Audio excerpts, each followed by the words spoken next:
Bienvenue dans un nouvel épisode de Cinématé. Encore avec Steve pour une autre semaine remplie de cinéma. Ben, pour Steve. Rempli, pas tant. Ben, t'as fini Fallout. J'ai fini Fallout. Je suis allé voir Godzilla et Kong. OK. Le nouvel Empire, ouais. Ouais, Nouvel Empire. Puis j'ai continué les Camelot. Puis Fallout. Puis Fallout. Puis, ben, dans le fond, c'est quand même pas mal rempli. Ouais, mais tu sais, c'est parsemé, c'était là. OK. C'est pas. J'ai pas juste fait. En fait, j'avais pas vraiment beaucoup de temps. Fait que je trouvais une petite demi-heure là, une petite heure, j'écoutais quelque chose. Puis... Ben, moi, j'ai écouté. C'est vrai, moi, j'ai écouté 2 films vendredi soir. J'ai écouté Rocketman. Puis Bohemian Rhapsody. Okay. Je me suis fait une petite soirée biopic, là. Ouais. Musical. Oh. C'est deux excellents... deux excellents artistes musicaux. Ouais. Il y a un des 2 films qui est bon, l'autre, il... Ah ouais? Ouais, pour moi, en tout cas. Là. Okay. Mais Godzilla vs. Kong, t'es allé hier, en fait? En fait, ouais, c'est ça. C'est pas versus, c'est et Kong. Ouais, Godzilla et Kong. Il y a déjà eu un versus, c'est ça, ouais. Ben, oui et non, là. OK. C'est que, ben... J'en parlais avec mon boss justement aujourd'hui, puis je suis pas certain d'avoir vu toutes les autres avant. OK, ouais. Mais j'ai comme des brides de films, fait que j'ai probablement juste vu des... Quand ils passaient à la TV ou des trucs comme ça que j'ai pas tout écouté au complet, c'est ça. Puis ce qui explique un peu aussi dans celui-là, c'est que Kong ne peut pas aller sur le territoire de Godzilla. OK. Qui est la Terre, sur la surface de la Terre. OK, ouais. Puis Kong, lui, il est dans sa jungle. Ouais, c'est ça, à l'intérieur. Il y a un monde à l'intérieur de la Terre. C'est Kong Island. Ben, parce que, oui et non, mais... C'est une suite à Kong. C'est ça, ouais. puis tu sais, mais c'est pas sur Skull Island. C'est okay, vraiment comme... c'est un autre... Okay. J'oublie le nom exactement de l'endroit, là, comment est-ce qu'il l'appelle. Ouais. Moi j'ai écouté cette franchise-là. Je l'ai écouté en partie. En fait, le premier, je l'avais pas vu. J'ai été voir le Godzilla Roi des monstres au cinéma. Mm-hmm. Qui était une aventure vraiment le fun parce que le film était en 3D. Puis j'ai perdu mes lunettes 3D juste avant que le film commence. Fait que là, moi, j'avais en tête, non, je vais pas déranger personne, je vais l'endurer. Mais après le premier combat, j'ai absolument rien vu. Je me suis levé, puis je suis allé à la réception, puis je dit j'ai perdu mes lunettes 3D, puis je vois rien. Fait que là, on m'a redonné une nouvelle paire. C'est ça que je me souviens le plus du film, ça. Puis à un moment donné, Godzilla était sur le bord de mourir. Ouais. Après ça, j'avais écouté Kong Island à un moment donné, ouais, parce que je voulais aller voir Godzilla vs. Kong. Fait que j'ai écouté Kong Island, puis quand je suis arrivé pour aller voir Godzilla vs. Kong, le film avait un défaut pour la projection, fait qu'il y avait un problème technique, fait qu'ils m'ont dit « Ah, vous pourriez aller voir Mortal Kombat ». Fait que j'étais allé voir Mortal Kombat, puis j'ai jamais vu le Godzilla vs. Kong. Il va falloir que je les écoute tout un peu. J'ai pas regardé, il était disponible où, par exemple? D'après moi, il est sur Crave. Ben possible. Ah, ben peut-être qu'il l'est plus aussi, ça se pourrait, mais tu sais, vu que c'est une propriété de Warner Bros, ouais. C'est souvent là-dessus qui sont des plateformes. Puis comment t'as trouvé le film, en fait? Ben, en fait, tu sais, j'ai vraiment... J'allais pas là avec des super grosses attentes, là. On s'entend, c'est un Godzilla et Kong, là. Ouais. C'est un film popcorn, là, tu mets ton cerveau à off, puis tu enjoy la ride, là. Ouais. Puis c'est exactement ça qui s'est passé. J'ai vraiment passé un bon moment, j'ai trouvé ça agréable. C'était vraiment... Tu sais, l'histoire, où je trouvais que ça se tenait quand même assez bien aussi. Des personnages qui étaient attachants, puis... Puis il y a quelque chose qui m'a frappé, puis comme je dis, j'ai pas écouté vraiment les autres Godzilla, mais je trouve qu'au niveau du CGI qu'ils ont fait de Godzilla, il y a l'air, il y a le petit look animatronics comme il y avait, je trouve, dans les plus vieux versus Kong, par exemple, que il a vraiment l'air d'un vrai singe. d'un vrai gorille. Mais tu sais, c'est ça, Godzilla, je trouve qu'ils ont gardé le petit côté, je vais pas dire plastique, là, mais c'est pas ça, là, mais le petit côté animatronics de. Ok, ouais. Malgré le fait que ce soit un CGI, c'est l'impression que ça m'a donné. Là. Fait que je trouvais ça cool puis intéressant. Puis les effets spéciaux étaient assez hallucinants. Puis dans le générique, j'ai vu qu'il les faisait. Je suis allé fouiller un petit peu. Okay, ouais. C'est Weta FX, qui est une compagnie de Nouvelle-Zélande, qui est, dont le propriétaire est nul autre que Peter Jackson. Ah, ok. Donc là, fait qu'ils ont fait la trilogie des Seigneurs des Anneaux, ils ont fait les Avatars. C'est la crème de la crème. Là. C'est ça. Fait que, ça explique pourquoi les effets spéciaux étaient vraiment bons. Ouais, puis tu sais, comme. Pis ça, en plus, c'était une bonne année pour Godzilla cette année, parce qu'ils ont aussi gagné l'effet pour l'Oscar du meilleur effet spéciaux pour Godzilla Minus One. Ouais. Qui est un film que j'ai vraiment hâte de voir, parce qu'on m'en parle souvent, en fait. J'ai un de mes amis qui traite vraiment beaucoup Godzilla, tu sais. C'est l'univers qu'il adore, puis il aime ça m'en parler souvent. J'étais comme, ah ouais, mais à un moment donné, mais que je vois qu'il est disponible, je vais l'écouter, mais je l'ai pas encore vu. J'ai vraiment hâte de le voir, en fait. Puis, dans le fond, dans le film, qu'est-ce qui se passe, en fait? Ben, étant donné que Kong, maintenant, est rendu dans le monde intérieur, je vais dire ça comme ça. Kong, c'est quelqu'un qui est vraiment... c'est quelqu'un de sociable. Okay. Quelqu'un, mais un animal social, puis il a besoin de compagnie. Fait que quand il est sous terre, il est tout le temps sous terre en fait, mais il est tout le temps à la recherche de familles, d'autres singes comme lui, d'autres gorilles comme lui. Fait qu'il s'aventure tout le temps de plus en plus loin dans le monde. Puis là, évidemment, il y a un avant-poste humain qui est là puis qui surveille ses activités. Pas parce qu'il est... Mais on le sait maintenant, là, Kong est gentil, puis techniquement Godzilla aussi. Ok, ouais. Il est là en fait pour protéger la Terre des autres titans. Ouais. Là, Tiamat. Ouais. Comme on l'a vu un peu dans les autres. Comme le aussi. dragon à 3 têtes que je me souviens plus du nom. Ouais, c'est ça, ouais. Puis c'est ça, fait qu'il s'aventure tout le temps un petit peu plus loin, puis il rencontre finalement d'autres singes. Puis je dis singes, mais c'est techniquement des gorilles. Là. Ouais. Puis il se rend compte qu'ils sont pas gentils. Mais il réussit à se faire comprendre. Il parle le même langage. Il lui demande d'aller d'où est-ce qu'ils autres ils viennent. Il réussit à en capturer un, entre guillemets, puis de demander d'amener où est-ce qu'ils viennent. Puis là, le méchant, le gros méchant du film, c'est Scar King. OK. Je me rappelle bien. Ouais. Qui est un singe, un gorille qui a été banni dans le monde. C'est ce qu'on apprend un petit peu plus loin dans le film. Les gorilles sont là pour protéger le monde intérieur. Les autres étaient comme l'armée, si on veut, de ça, pour la protection de cette partie de monde-là. Puis lui était un peu plus avide que les autres, puis finalement il a décidé qu'il prenait le pouvoir, puis il a été banni.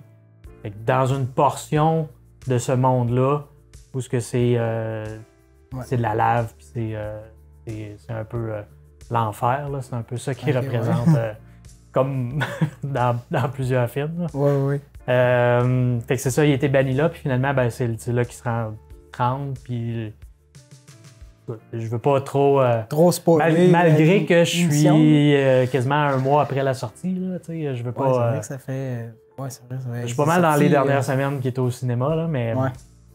Mais non, c'est ça, j'ai vraiment aimé ça, j'ai vraiment aimé voir les autres titans aussi, parce qu'on voit Tiamat, on voit aussi Mothra, on voit... c'est Simu, je pense, je me rappelle plus trop Disons qu'il a un équivalent à Godzilla. Là.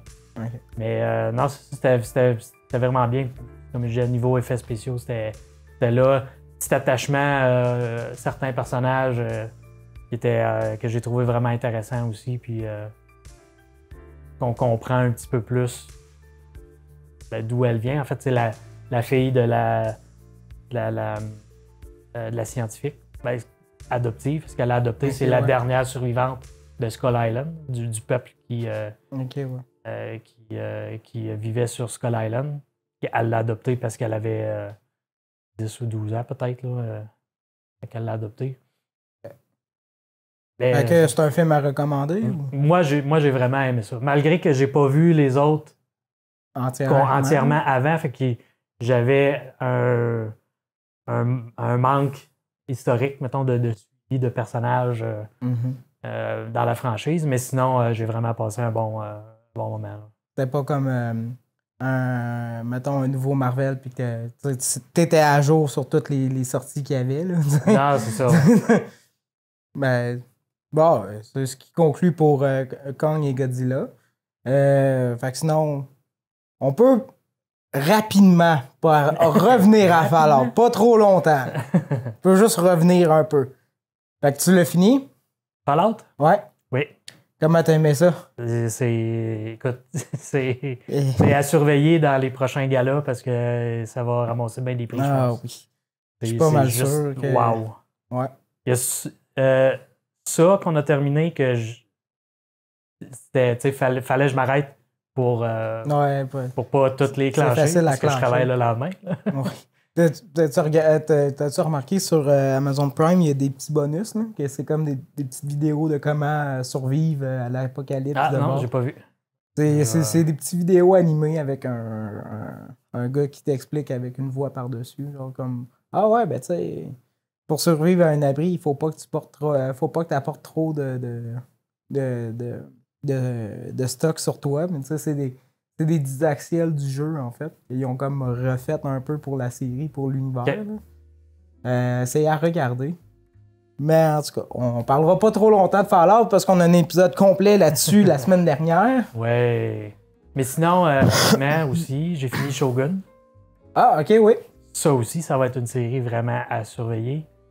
Ça aussi, j'ai l'impression que ça va ramasser quelques prix. Ouais. C'est pareil. C'est pareil que Fallout. T'es écoutes, puis il faut que t'es regardes. L'épisode suivant est tout le temps meilleur que l'autre d'avant. Fait que tu sais, t'as tout le temps envie de vouloir plus, puis de faire qu'est-ce qui va arriver. Ça me fait ça, moi, avec The Bear. Que là, il va y avoir la saison 3 qui va bientôt sortir. Là. En fin de semaine, je voulais recommencer à écouter The Bear, mais j'ai remarqué que j'allais commencer à les écouter non-stop. J'ai comme fait pause. Je vais finir Modern Family, que je suis rendu assez loin. Là. Je suis rendu à la saison 5. C'est ma réécoute, puis qui est une sitcom qu'on parle pas assez souvent, je trouve. Parce que c'était pas très connu au Québec, mais c'était un phénomène américain. C'est une sitcom qui a fait 11 ans. Quand même. Qui a duré plus longtemps que Friends, techniquement, puis plus longtemps que How I Met Your Mother ou The Office, qui a duré vraiment longtemps, puis que c'est... Comment je pourrais parler de cette série-là? Mais là, je vais en parler pendant une demi-heure. Mais Modern Family, en gros, c'est qu'on suit une famille où est-ce que tu sais, t'as la fille Claire avec son mari Phil et ses 3 enfants. Il y a son père qui s'est remarié avec une femme qui a l'âge à sa fille, okay. qui est jouée par Sofia Vergara. C'est comme ça qu'elle a boosté sa carrière, en fait. Aujourd'hui, c'est être animatrice à American's Got Talent. Ouais. Puis elle avait un fils qui s'appelle Manny. Elle l'a encore. Il n'est pas décédé durant la série. Là. Mais elle a son fils Manny. Puis il y a aussi le fils de Jay, qui est le frère de Claire, qui est Mitchell, que lui est en couple avec Cameron, qui adopte une jeune fille vietnamienne. Ouais. Bref, Modern Family, une série que je recommande. Moi, j'ai écouté 2 films back-à-back vendredi. Ouais. Rocketman, qui est biopic sur Elton John, Et Bohemian Rhapsody, qui est le biopic de Freddie Mercury et non de Queen, c'est ça la différence. Hein? Pas un biopic sur Queen, c'est sur Freddie Mercury. Je suis vraiment un grand fan de Elton John. J'adore la musique d'Elton John. Le fait que genre sa vie est aussi incroyable parce que le film raconte comment il a passé à travers l'alcoolisme, les addictions au shopping, l'addiction au sexe, aux drogues. Elton John, il a tout fait. Il a tout fait. Puis en plus de ça, ce gars-là, il a appris le piano juste par l'oreille, juste par mémoire. C'est incroyable. Il a eu toute une carrière où est-ce qu'il a... Le film raconte beaucoup son manque d'amour dans sa vie. Ouais. Parce que avec son père, il était super détaché. Le film ne veut pas raconter des événements de sa vie. Ils veulent utiliser ce qui a passé pour faire passer un message. C'est comme Elton John, c'est aussi un des artistes les plus iconiques du mouvement LGBTQ+. Ouais. Dans le film, on voit à travers son alcoolisme et tout comment il a passé à travers sa vie où est-ce qu'il était en amour avec son manager, son manager, lui, est en amour avec son argent et non lui. Ouais. Il a vraiment profité que c'était une relation toxique. Puis il y avait une relation toxique avec sa mère, avec son père. Une chance qu'il avait sa grand-mère puis Benny, en tout cas. Puis le film utilise sa musique pour faire des transitions entre des moments de sa vie. Mm-hmm. Que c'est à chaque fois que je voyais une transition musicale, j'étais comme « wow! » C'est comme ça que tu utilises la musique d'un artiste dans un biopic. Là. Puis, ça sert à rien de comme faire, admettons, prends un exemple de même, comme Bohemian Rhapsody, que tu sais, quand ils écrivent We Will Rock You, qui sont comme ah ouais, tu sais, c'est pour. Ils prennent ce moment-là pour faire comme ok, ils sont sur le bord de la chicane, mais ils ont écrit une toune, puis après ça, on va voir un peu de leur vie personnelle. Comment ils ont réécrit telle toune, un peu de vie personnelle, comment ils ont écrit telle toune. Le montage de Bohemian Rhapsody, je l'ai vraiment trouvé plate. Il est linéaire, puis c'est comme si on faisait juste comme faire un montage, puis on faisait juste le dupliquer, mais avec des éléments différents. Comme on crée une toune, on continue, on monte un peu de vie personnelle, mais la vie de Freddie, pas sur l'autre Queen. Pour être honnête, j'aime bien Queen, mais j'aurais aimé ça apprendre à connaître les autres membres, parce que même après avoir vu le film, je me souviens pas des noms des autres. Il y avait un John, il y avait un Roger, puis il y avait un troisième gars. Ouais, je me souviens pas. Je me souviens plus de son nom. Mais bref. Tu sais, Bohemian Rhapsody, c'est ça, il a gagné meilleur montage en 2019. Tu sais, ça a été un gros scandale, en fait. Quand ça avait sorti, puis j'ai fait comme, ça doit pas être si pire, mais en même temps, tu sais, entendre les gens, j'étais comme... C'est sûr que ce film-là doit pas être tant extraordinaire, ouais. Puis à l'écoutage, j'étais comme, ouais, non. Tu sais, l'histoire est bonne, par exemple. L'histoire est bonne, ça, il n'y a aucun problème là-dessus. Mais comment que c'est raconté, c'est comme... Ouais. Ben, tu veux, faudrait que je le réécoute. Ouais.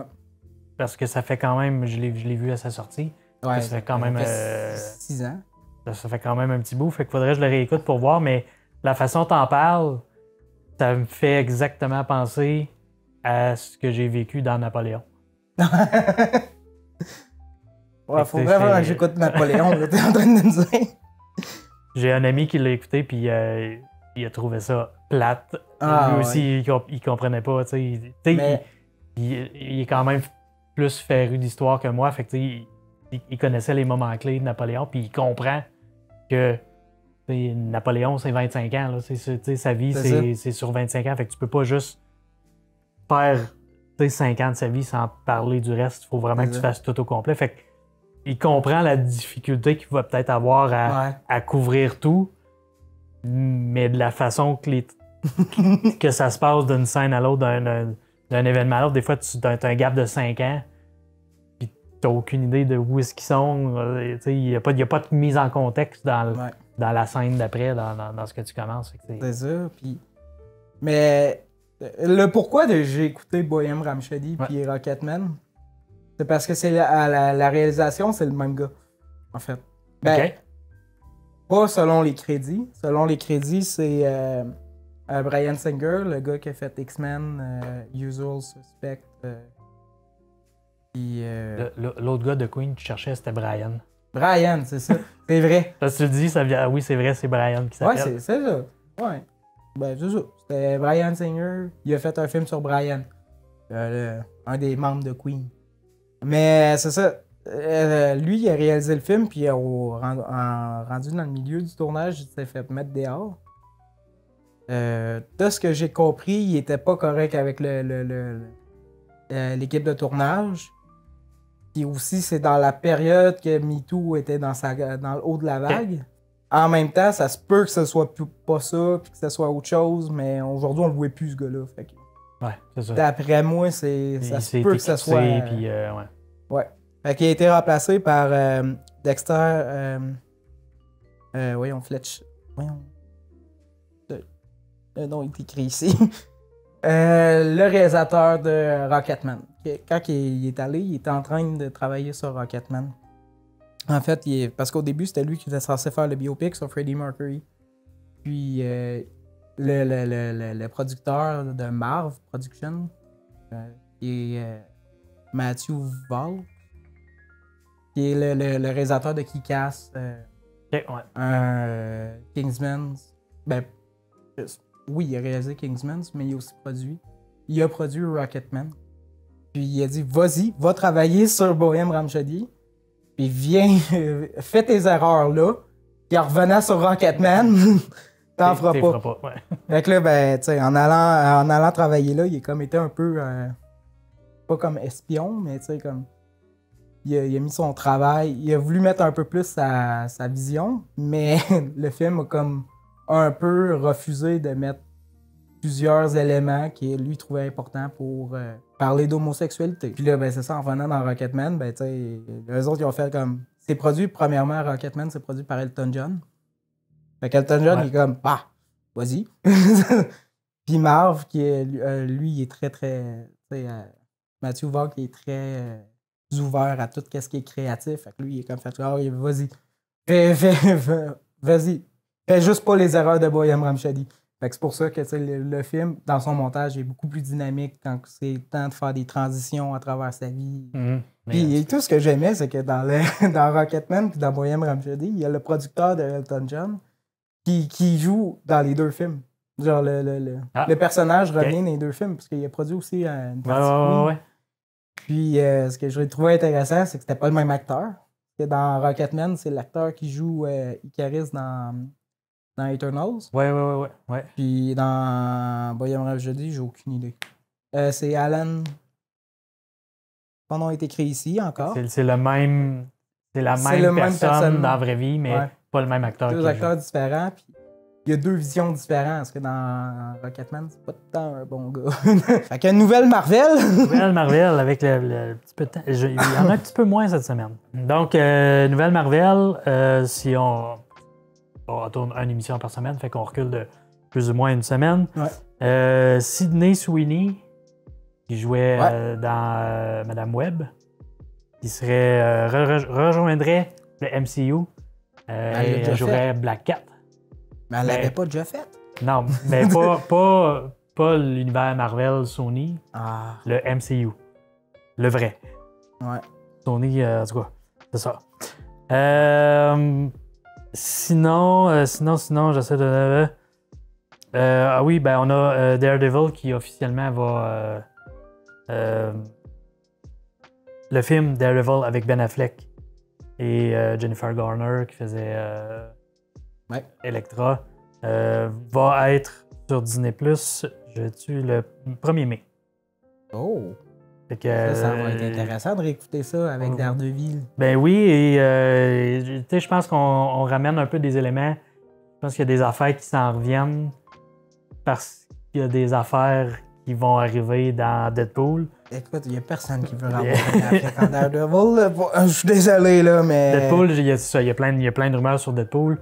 J'ai arrêté de regarder la majeure partie, de regarder les nouveaux trailers parce que il sort dans 2 mois, pas tout à fait. Je pensais hier, il y a eu un Rated R, un trailer Rated R qui est sorti. Là. Ben, c'est ça, ouais. C'était comme le. Je pense que c'est le deuxième trailer officiel Ouais, qui sortait hier. Hein. Moi non plus, je l'ai pas regardé.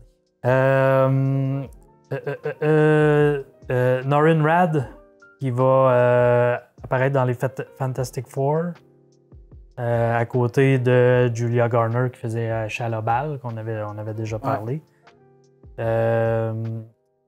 Il prendrait le rôle de Lakeith Stanfield. J'ai aucune idée c'est qui, mais dans l'univers des Fantastic Four, ça doit être. J'ai pas fait les recherches là-dessus. Moi non plus. Un update sur Avengers 5 qui sortirait 2026, le mois de mai 2026. Ça serait comme pas mal plus officiel, en tout cas que ça arriverait plus tôt que ce qu'on pensait. Je ne sais pas si ça, on va l'avoir au Canada. J'aimerais ça, parce que je me gâterais un peu. Les canettes de Coke aux couleurs... Ben, Coke est rouge, évidemment. Ouais. Donc, avec le personnage de Daredevil, de Deadpool, puis de Elektra. Il y a différents personnages sur les canettes. C'est un petit... sinon, Natalia Tena, celle qui jouait Nymphadora Tongs dans Harry Potter. Ah ouais.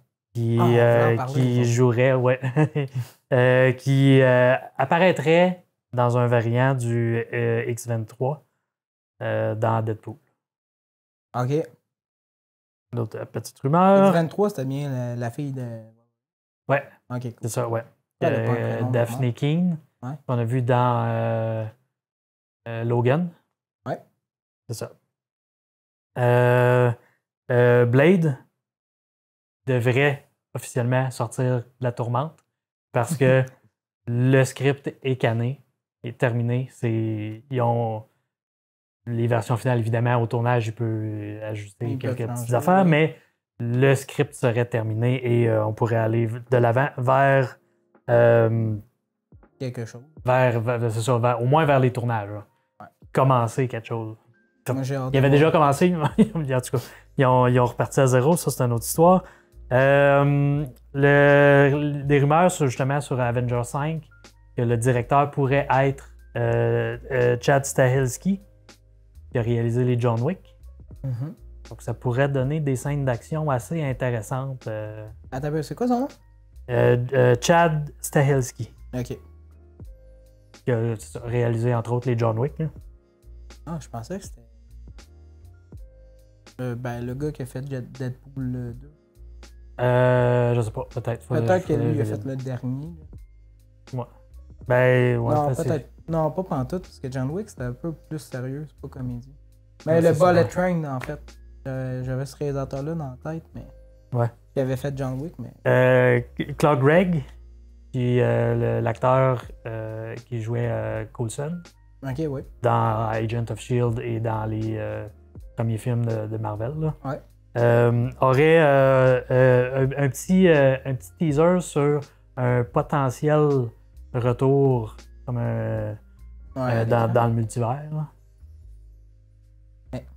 On sait pas où, on sait pas quand, on sait pas. Deadpool va rouvrir un paquet de portes, je pense. Dans le fond, Deadpool va juste répondre à plein de questions. Ils vont.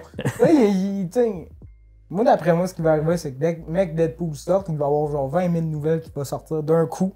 Là, ça va faire comme OK, ouais, ça a du sens. Ben, puis, on le voit souvent, des YouTubers qui sont, je veux dire, spécialisés dans l'analyse d'image par image de films. Puis je pense que dans Deadpool, il va en pleuvoir de ça.